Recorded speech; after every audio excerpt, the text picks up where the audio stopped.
How can you not see it? I mean, I can see myself, but what? I didn't see anything. Wait for people to come in. Actually, what I should do. I know. Why are you way over here? Scared of a camera? Mm-hmm. Why? Mm-hmm.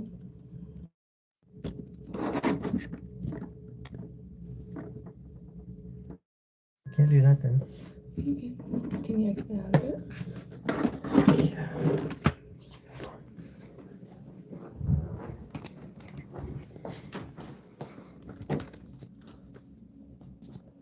Anyways, what's up, Dad?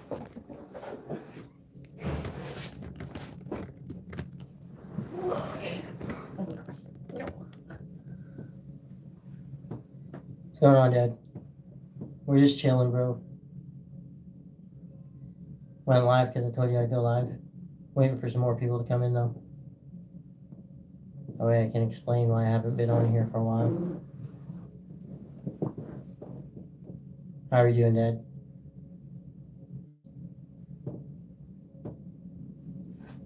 You have to be able to see chat. Only one person in here right now. It's my dad. Good. We're just kind of chilling. Figure I'd do it live, chill for a minute to explain to everybody why I haven't been live. Obviously, you know why, but there's a lot of people in here that don't. Hopefully, Leanne comes in.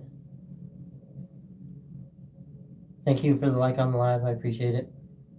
I don't know who did that, but thank you.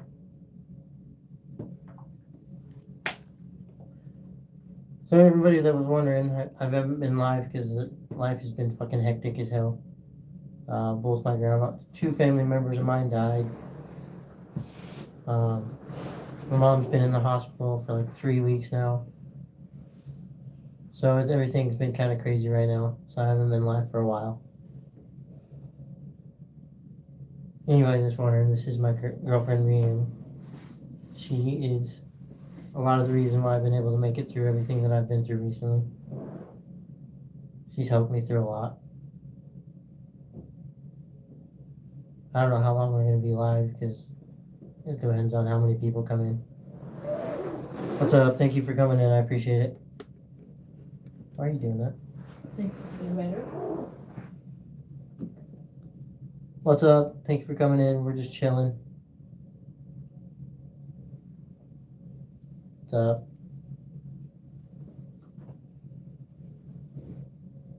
Everybody, please like the live. Like I said, I've been kind of busy recently. My mom's been in the hospital with an infection. Two of my family members passed away just recently. My grandma and I guess you would call her my nana.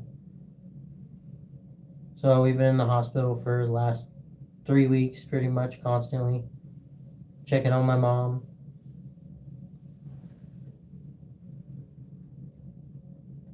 Yes, we are dating. This is my girlfriend. Why are you guys? We were in the hospital because my mom's in the hospital for an infection that got really bad. They had to take a bunch of fucking meat and stuff out of her.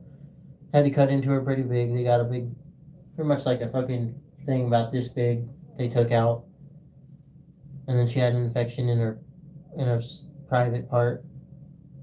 But then my grandma had to be life flighted out here, and she passed away. I had to go in. I seen her in the hospital, intubated. So it's been a hard last couple of weeks. Everything's kind of been coming down on me really hard. Plus, my girlfriend wrecked a bike twice. Got hurt. Is your mom okay? Yeah, my mom's all right. She's just, right now, she's in recovery. She's doing all right. She's struggling a little bit, but she'll be all right. She just has to deal with surgeries, and I think they're done with surgeries on her, and they're going to be supposed to be letting her out Monday, and then she goes to rehabilitation for however long that they need to do it. But she's all right. She's alive and kicking. She's just really medicated right now and hurting. it's really hard for me because my mom's been with me through everything, and she's been one of my biggest supporters throughout my life, even when I was fucking up. For anybody that doesn't know, I'll just tell you, I guess, my story. My name is Scottie. I'm from a small town called Baker City, Oregon. I was born with a disability called spina bifida, where my legs and my spine were both messed up when I was born. They had to do surgeries on me to try to fix it. Um, and then I was bullied and messed with as a kid because I walked different than everybody. Do I what? Do I know stray kids? No, I don't know what you're talking about. Anyways, I was bullied pretty much up until middle school, and then I got some friends that they like to fight, so I learned how to fight. Then when I was 13, I became a drug addict with my brother, Andy Cully. He's my big brother. We became pill addicts together. Did pills together until I was 21 years old. And then I found my brother. So the messed up thing is, through the pill time, I actually at one point had to call the cops on the ambulance on my brother because I was standing in a room and he threw a bunch of pills in his mouth, and it made him overdose, and he had to get taken to the hospital by an ambulance. But through the drug addiction, it was always me and him. Me and him were always together. Even when we were fucking up, we had each other's back. And then when I was 21, I walked upstairs and I was going up to talk to my brother because it was my 21st birthday. And I walked upstairs and I seen him standing in the corner lighting a torch, and I'm like, what the fuck is this? So I walked up behind him and I said, what the fuck are you doing? And he turned around and he had a meth pipe in his hand. And my first reaction was, let me try it because I want to see why you're doing it. He said no, but I knew this dude, Craig, that lived downstairs with us. And I went to him and I knew he was doing dope too, so I asked him if I could try it. So I did meth for the first time on my 21st birthday, and it began the worst fucking time in my life. Me and my brother went through fucking meth addiction together. There's times where every year since the year I was 13, I've had somebody die. I've never been through a year without having somebody die on me. So it's one of those things that honestly, it's a fear of mine. Even with my mom being in the hospital, I fear that something's going to happen. Even though it's not, she's fine. She's hurting, but she's fine. But I did meth up until I was probably 30, I think, when I stopped. Because so it's like 32, because I'm 2 years clean now. But me and my brother did super sketchy shit. Like we stole over 200 bike frames and shit from people. We fucking stole from people. We did fucking drugs and fucked up our house. There's times where we got in fights with people over stupid fucking shit. Hey, what's up? Person always calls me dad. What's up? Just chilling. Anyways, in 2018, I got an infection in my leg, and it became a septic infection. They tried to fight it with antibiotics and try to save my leg, but it didn't work because, one, I was on meth. So when you do meth, it chokes out your nervous system and it chokes out your veins and shit. So the blood flow is not going the way it's supposed to, which the antibiotics, this is a super kind of gruesome story, but when I was on antibiotics, they were doing liquid antibiotics. Well, instead of the antibiotics working in the leg that I had before I lost my leg,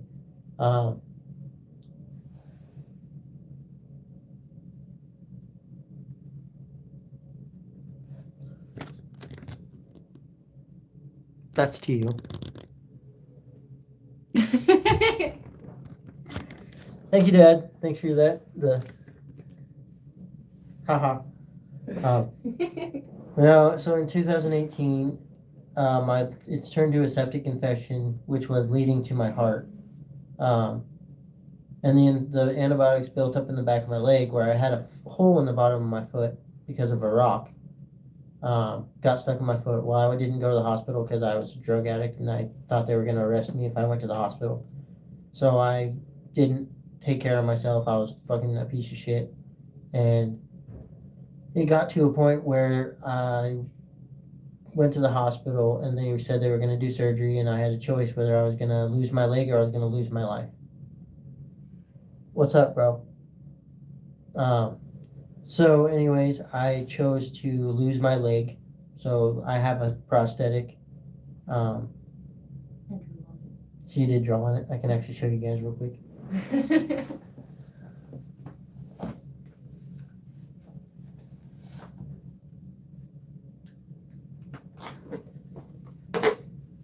So this is my girlfriend drew that on my leg. But this is my prosthetic. I lost my leg in 2018, and then I think a year later, I ended up getting another infection in pretty much underneath my butt cheek because I was a chewer and it dug a hole in a spot that was messed up. Thank you, Dad. Yeah, she drew that when we were in the hospital because we were bored and she wanted to draw on it. And I didn't get colored rocks on Easter, so. Yeah, it was Easter and we were in the hospital with my mom. It was an interesting Easter, to be honest. I mean, at least all the family got together. We haven't. Everybody. Yeah, and she got to meet my whole family. My family actually loves her, which is, I like that because any other girl that I've been with has been fucked up and has done me dirty and has done bad things to me. She is the only one that's actually treated me right and been good to me, and we've actually been good together. But yeah, so I got another infection in my leg, and I remember me and my dad and my mom were driving out here to Idaho actually to see a specialist. And there was a point in time when I looked up in the mirror, and my dad was looking at me, and he said, "What's up?" Because he wanted to know what was going on, and I told him, This sucks because this is after everything I went through in my life, the disability, the drug addiction, being treated like shit, doing all these things. It was a point where I got to where I was done fighting. I didn't want to fight anymore, and I told my dad that I was tired of fighting and I didn't want to do it anymore. Which was heartbreaking because it's the first time in my life I ever gave up. There's times that I wanted to give up, but that was a time that I was like, I just was done. I didn't want to fight anymore. I was tired of being a drug addict. I was tired of doing fucked up shit. Tired of being a disappointment to my family and everybody around me. Because even though my dad, he tells me now that he's not disappointed in me, but there's times where I still feel like everybody was disappointed in me for everything I did. They're proud of me for doing what I do now because at least I'm doing something with my life. I'm not fucking up. I'm trying to do the right thing. What did it say? I love you too, bud. That's what they call me, Mom. We love you too, Patrick. Yep, that's another thing. She met my whole crazy ass family. I love them. And she didn't run away. She didn't treat anybody like shit. She was actually very good to my mom in the hospital. I don't know what you said, but okay. But she's actually been with me through the whole hospital thing, and she's actually been one of the big reasons that I've been able to hold this shit together. Because everything's been kind of crashing down. I've been feeling like, I'm not feeling like I'm good enough. I'm trying to be there as much as I can for my mom, and it sucks because I want to be there every day. Just because it sucks to see my mom in the position she's in. I remember 2018 when I was in the hospital fucking doing the same thing, fighting an infection like she was. And she was standing right there the whole time. She was always with me. So was my dad. My dad was always with me when it came to that, my infection, everything. They were always there watching me. And that's one thing people don't understand now. Like, I put on a mask a lot of time because I don't want people to know that I'm not okay. I don't want people to know that I'm hurting because I don't believe that my hurt needs to be anybody else's problem. Yeah, she understands and she gets it, but it's one of those things that I beat myself up every day over shit. I still beat myself up over the drug addiction. Beat myself up over the fact that my mom sometimes feels like it's her fault, even though it's not. If it was up to my mom, I would have never been a drug addict. I would have never been the fucking guy I turned into. Um, the hardest part of all the drug addiction shit, it was disappointing my dad, having my dad be pissed because I was fucking up my life. Um, I spent a lot of time in and out of jail. I went to rehab twice. This time after I was like, hey, don't you get down on you. I know, on you. I know, Dad, but it's kind of hard because, I mean, especially with everything going on right now, and then I have fucking demons in my head that talk to me and fucking fuck with me. Um, First time in my life, actually, because of her. All the fucking stupid voices I had in my head, all the anger that I had, it's fucking dissipated. I'm not fucking pissed off on all the time anymore. I'm getting better at handling things because she's around. If it wasn't for her being around, I think I probably would have snapped at the hospital because it's they're poking and prodding at my mom, which I don't like. It pisses me off because it's my mom, and I know that they're hurting her. She was all bruised up yesterday, which broke my heart because it's. I mean, they're not doing it on purpose, but they're not doing what they're supposed to do. They don't know how to find a vein. They don't know how to fucking take care of my mom. So sweet. Yeah, my mom is. If you guys ever met my mom, you would understand why I have so much love for my mom. She's like the sweetest lady in the world. She can be mean. I've heard her say fuck more times in the hospital than I've ever heard her say fuck in my life. Um, but my mom has been like my rock through every fucking thing I've been through. So is my dad. My dad's been there in the background, fucking letting me do he let me do what I needed to do because he wanted me to learn a lesson on my own instead of him trying to baby me like my mom did. My mom, as much as I love my mom, even through my drug addiction, she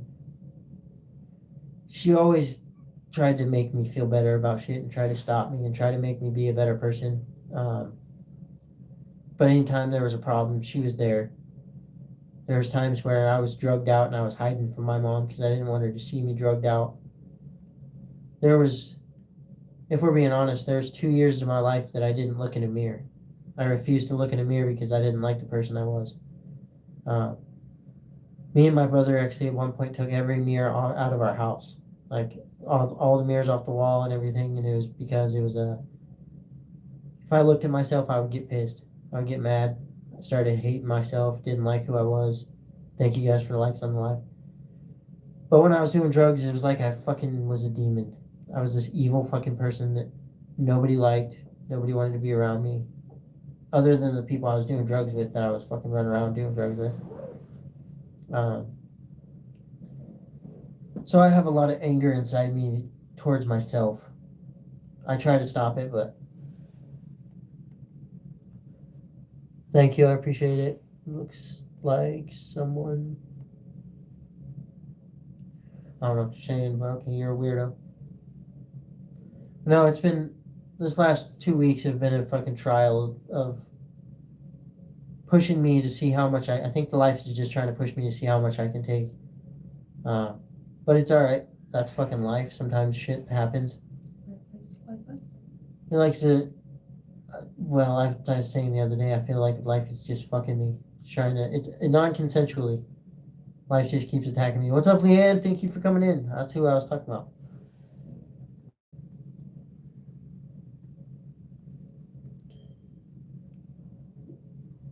Hi, legend, and your lady. Thank you, Leanne. I appreciate you. We're in here talking about. I was apologizing kind of because I have been absent for almost 3 weeks now. I haven't been on YouTube. My mom's in the hospital for infection. It was pretty bad. It was to the point where they drove her over in an ambulance and fucking had to put her in emergency surgery to fix the fucking problem, and then she's done like 6 surgeries since. And every time she goes into surgery, it kind of fucking, it's like a heartbreaking feeling. It fucking makes me want to cry because that's my mama. And I'm a mama's boy, 100%. I don't care. Hope. Yeah, she's gonna be alright. She's fucking a strong, strong lady. Even through all this, she's actually keeping a good spirit. She's fucking doing what she has to do. She's a little upset that she can't work. I will pray for her. What's her name? Just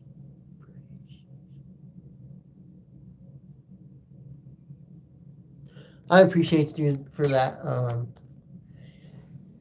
Anybody that does believe in God, if you want to pray for her, I appreciate that. Her name's Debbie Cully. She believes in God, so I mean I appreciate all the prayers and shit because it means something to her. I mean it means something to me that you guys give shit to. You guys have been supporting me through YouTube for almost actually over a year now. It's been a little over a year. I've pretty much talked to you guys about everything that I've been through. I never lie to you guys. I always tell you exactly what's going on. I tell you when I'm struggling. I tell you fucking whatever. So that's why I'm on here today is just to kind of explain that, well, one, my grandma passed away, and then what's good now? She looks much better. Yeah, she's looking a lot better than she was. She was struggling. When she went in, she did not look good. Everything's been going pretty good. The surgeries are good. You know, she's keeping a good spirit. And she knows that we're always around. The thing about me is it's hard for me because I know that I'm the one that lives out here in Boise and this is where she is. And so I feel like it's my responsibility to be there all the time. It's my responsibility to make sure she's okay. It's my responsibility to make sure my dad's okay, my family, because we're all going through hell right now. It's just not just me; it's my whole family that's struggling right now. My dad was struggling pretty bad at the beginning because he knew how serious it was and he was scared for my mom. Luckily, my mom is doing okay. As far as I know, she's done with surgery. She should be getting discharged from the hospital on Monday, and then she goes to rehabilitation for probably a couple weeks, I'm guessing. But she has to stay out here. So it's always on my mind that whether she's okay or not. I haven't really been sleeping all that much because I'm stressed. And it's like the whole, even with her wrecking the bike thing, it fucking broke my heart because it was one of those things that I was scared that she was hurt and that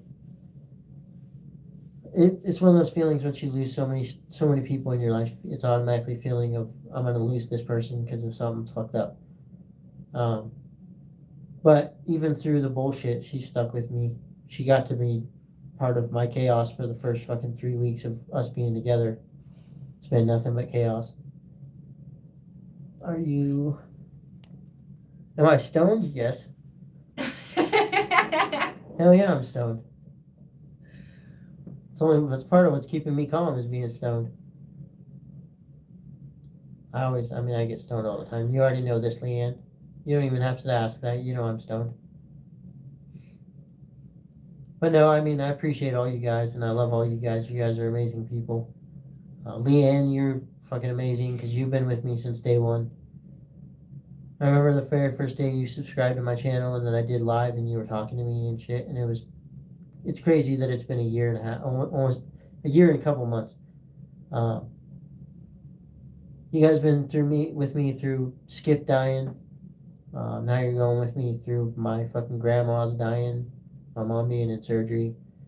You guys have always been supportive and cool to me, and I appreciate every single one of you guys. You guys are fucking awesome. I've been there. Yeah, I know.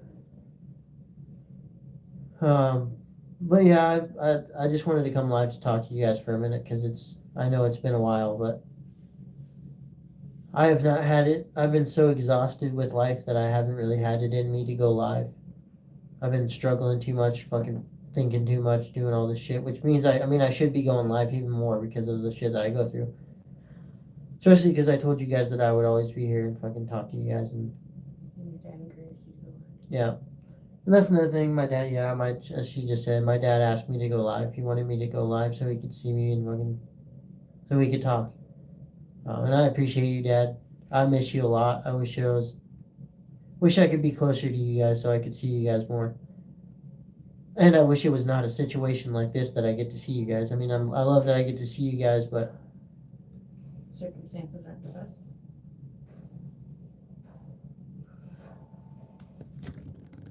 glad you did, man. I miss you seeing you. Yeah, I miss seeing you guys too, man. It's one thing. That's another thing I struggle with. You guys being so far away, it's fucking weird for me because it's you guys are the biggest. I mean, you and her and my nephews and everybody are the biggest parts of my life, and so seeing you guys actually helped. Even though we're going through everything we're going through, it was good to see you, and I'm glad that I got to see you on your birthday, especially. Unfortunately, I know your birthday wasn't that great because we were sitting in the damn hospital. But I mean, I'm glad that I got to get you something for your birthday and something that you can use, and I was just glad to see you. I'm glad to see Andy and Shauna too. And so it's, but I do love all you guys, and I appreciate all you guys for sticking with me through all the bullshit. I'll try to go live more. I'll encourage it. Yeah, she'll come and she'll go live with me. Oh gosh. Okay. Now she's part of it. Did you? Yeah. Yeah, it's been.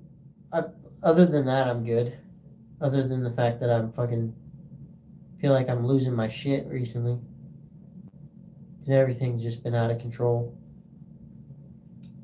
And it's like life threw everything at me at once. But at the same time, it gave me her, which has made it better. If it wasn't for that, I mean, she gave me, it's like life fucking fucked me over, but then it gave me something that I can actually hold on to and actually be happy with and be at peace with instead of being angry and pissed off. Because if it wasn't for her, I probably would be getting kicked out of the hospital because of the shit that's going on.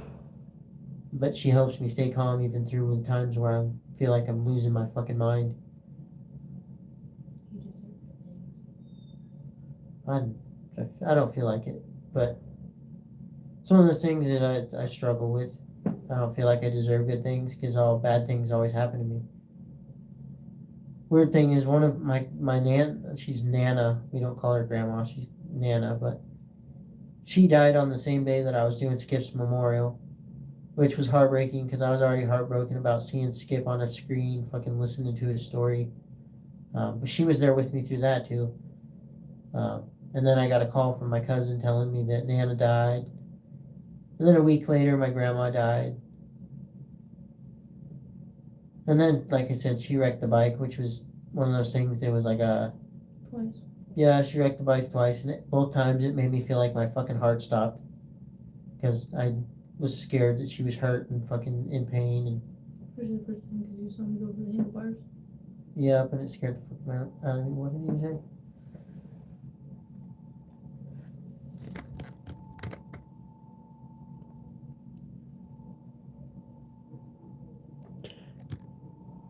I know, Dad, and I'm trying not to.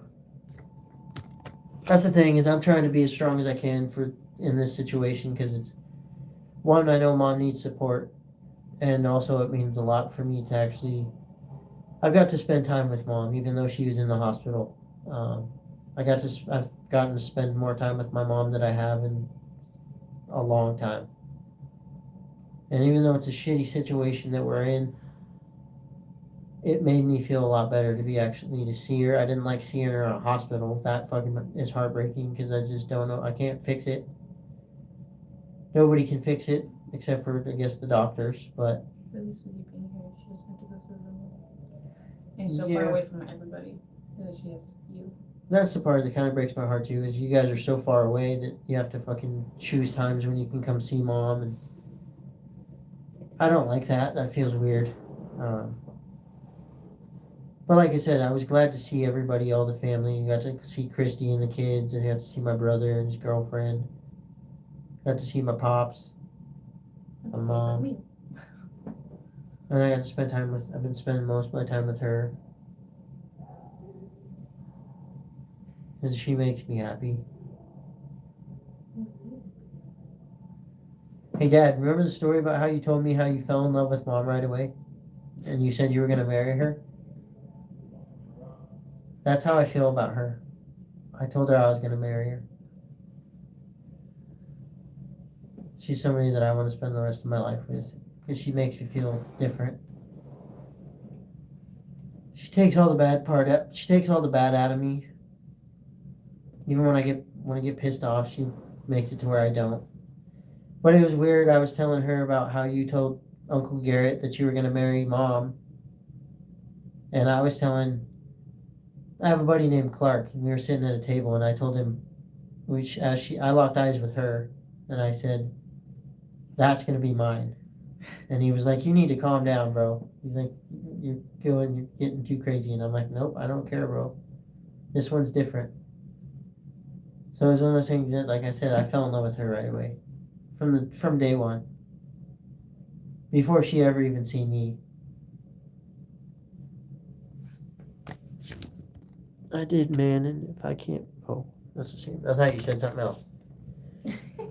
But no, it's one of those things that it was a feeling of, as soon as I seen her, I was like, yep, this is the girl that I want to be with. And she's not crazy. She's not all fucked up. She doesn't do crazy shit all the time. She's not all fucking abusive and mean and crazy. And she's been through a lot in her life, too. She can tell her story. Not right now. No. She's scared of telling her story on YouTube. I'll get her to do it, though. I got Skip to do it, so I know I can get her to do it, too. I'll do it. I'm just not ready. I'm nervous. So we're going to pick a day for her to do it. Oh, gosh. And then we're going to come in here and she's going to tell her story. Because I feel like she's going to be part of this with me. Mm-hmm. And that's a lot of why I wanted her to come in while I was doing my YouTube, because I want her to be part of everything that I do, because she actually changed my life in a big way. Even when I was getting angry about everything. What did you say?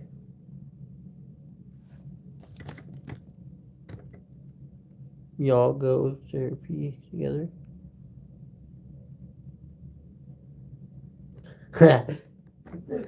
he said she didn't run, so she's a little crazy.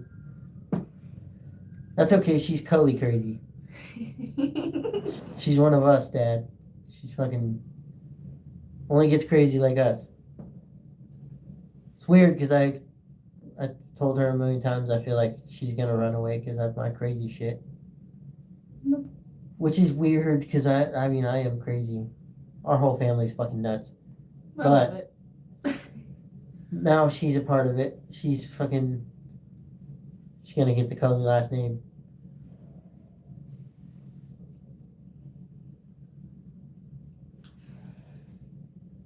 What do you think? A little is just fine. Yep, she's the perfect amount of crazy. And she checks me on my shit when I'm being crazy. She calls me out on it. What did you say, little bastard?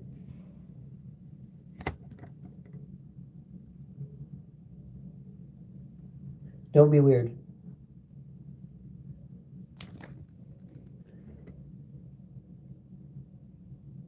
She's hot off. Yes, that's my girlfriend. Well, I consider her more than that, because she's going to be my wife. Yeah, he's stuck with me.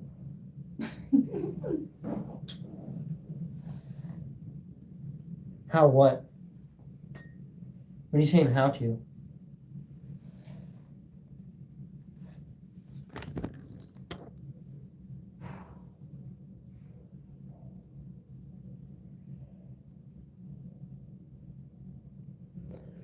Oh, that's not happening. What's up, Gary? We were just chilling. I was talking about this last 2 weeks that have been fucking hell. Talking about my mom because she was in the hospital doing her. She had to fucking make a big thing and fucking go all crazy and get herself put in the hospital like the rest of us do because she's damn Cully. You're a weirdo, bro. Weirdo.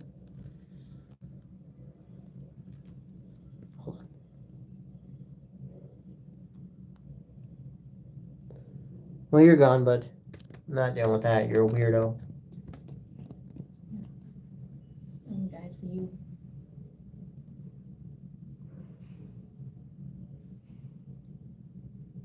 Is she an addict? She's a recovering addict. Yep, I'm a recovering addict. I have almost 10 years sober from alcohol and almost 2 years sober from methamphetamine. Meth. So yeah, she's a recovering addict. She's not an addict. She's a recovering addict.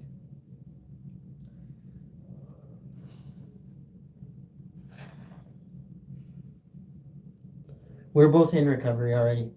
I've been sober for 2 years. 2 years and 3 months. Crazy thing is, the only reason I got sober is because I was living in the park in a tent, and my mom was bringing me food and shit. And then one day, my dad was working. My dad mows the lawns at the park and shit. And one day they turned on the sprinklers and shit, and then because they didn't know I was there, and so everything I owned got wet and soaked, and I was fucking brokenhearted. I was at a point where I fucking thought I was gonna die. I was only 120 pounds. I was cracked out so high that I couldn't fucking figure things out. And then I tried to go to the rehab in my hometown, and what did you say?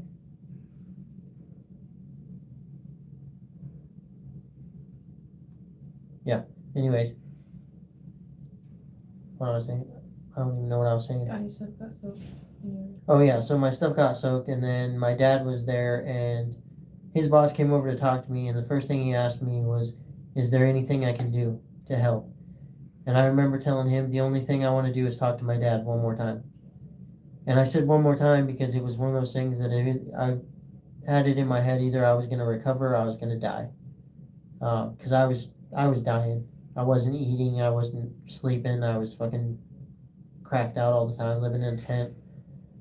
Then there's the day that happened. I asked him to talk to my dad, and I remember having the most heartbreaking conversation with my dad. And it was one of those conversations where I just told him, I'm tired, I don't want to do this anymore, I'm fucking scared, I'm gonna die. I said all I want to do is go to rehab and fucking get right. And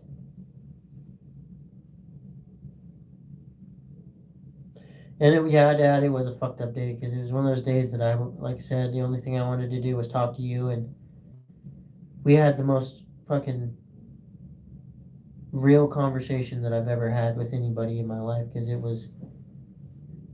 I was struggling, I was dying, I was fucking scared, I was brokenhearted, I didn't care anymore.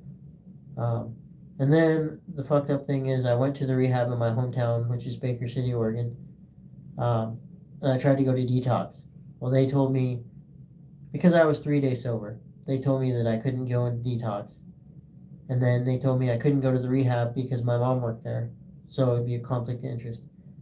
So basically, in my mind, the only thing I could do was go fucking get an 8 ball of dope, and I was gonna go do dope.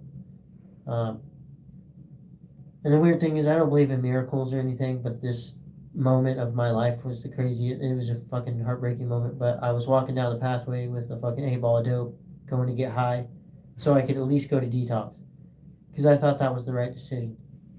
And then all of a sudden, I get a fucking call from this place in Baker. It's fucking, I can't remember what it's called, but it's a recovery place. And they said they had a place for me in Ontario, a rehab I could go to in Ontario. But I couldn't go for about a week until a bed opened up. So they actually paid for a motel for me for a week. They paid for my food. They paid to help me pretty much anything I wanted for a whole week. And the dude that did that, his name is Bob Forsyth, and he used to run the Baker House. And he told me one day that something that actually blew my mind. He said, if drug addicts spent at the time that they take to go find and get drugs, if they use that for something positive, drug addicts could rule the world. Because we put so much time and effort into getting high and getting fucked up and doing crazy shit that if we actually used that time for something positive, I would have been somewhere good in my life. I would actually done good in my life. But instead, I chose to be in the struggle and keep doing stupid shit. But him telling me that was something that I've always remembered. And the crazy thing is, when I went to rehab, he was actually the one that drove me down to rehab. He drove me all the way to Ontario and dropped me off. But it was kind of a fucked up time in my life because I was rough. But I graduated rehab. My mom and dad got to see me graduate rehab. Then I moved into this place called Lifeways. It's a fucking sober house. And I was there for like 6 months, and then because I have a prosthetic leg and I have a fucked up leg on the other side, I wasn't able to get to classes. So they kicked me out of the sober home and they drove me down here to Boise, Idaho. And they dropped me off at a place called ROL, which is River of Life. And I had never been in a rehab or a fucking homeless shelter before. I've always been in either on the street, living in a trap house, in rehab, or in jail. So when they dropped me off at their fucking homeless shelter, it was very fucking heartbreaking feeling. Because I felt like even though I tried to do good and I tried to do rehab and I graduated rehab, I felt like nothing worked, nothing happened. I lost everything. But then I got kicked out of there for having a vape. They kicked me out because I had a vape in my property. So then I had to go to a place called Interfaith Sanctuary, which is where I still live now, but we're in a better place. The place that I went to, though, was scary because there was drug addicts there. There was meth everywhere. I had a buddy that tried to get me to do dope with him, and like there's this place. Okay, it's an alleyway down there that everybody's all cracked out and living in the alleyway doing crazy shit. But at the end of the day, it was actually the best choice I ever made because I went to Interfaith and I met this dude named Terrence. When I met Terrence, he introduced me into the recovery program, and honestly, it saved my life. It changed me completely. It made me want to be a better person, and it was something that I needed. But at the end of the day,